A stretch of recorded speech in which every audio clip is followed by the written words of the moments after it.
Nous pouvons maintenant donner quelques applications des amines dans la vie courante. Nous pouvons nous rappeler au début du cours que les amines sont souvent utilisées comme principe actif des médicaments. Rappelons-nous la Réparil, ce médicament sous forme de tablette de 20 mg. C'est à base de diéthylamine. Autre application des amines, nous pouvons nous rappeler aussi de l'hexalon.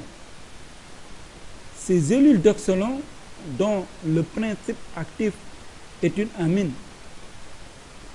La rivastigmine dont la formule est la suivante. Nous pouvons profiter de cette occasion pour répondre aux questions posées au début du cours. Nous avons ici un groupe amine. Là aussi, nous avons un groupe amine.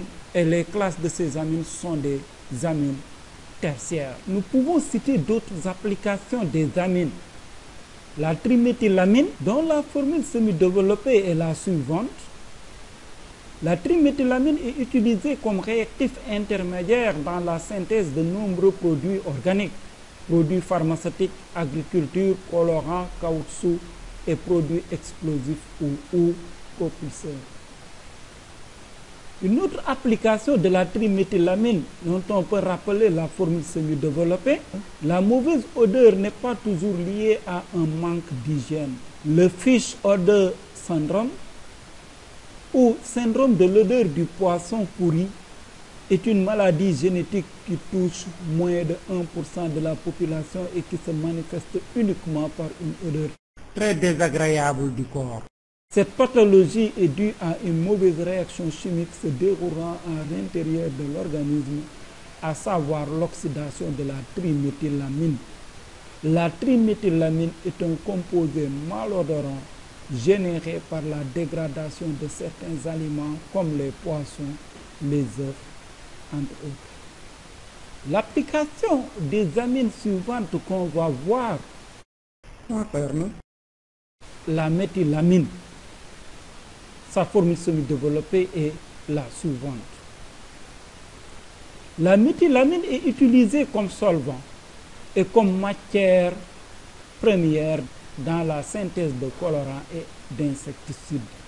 La dernière application qu'on va voir dans cette leçon concerne une molécule d'amine, histamine. Sa formule est la suivante. L'histamine régule la production d'acide chlorhydrique dans l'estomac. Il faut signaler que l'estomac produit 2 à 3 litres d'acide chlorhydrique par jour. Par une simple réaction acido-basique, nous pouvons comprendre que l'histamine puisse diminuer la quantité d'acide chlorhydrique dans l'estomac.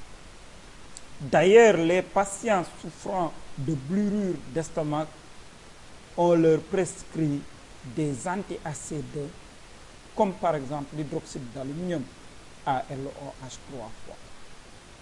En ce qui concerne la stimulation de la production d'acide chlorhydrique, les réactions sont plus complexes.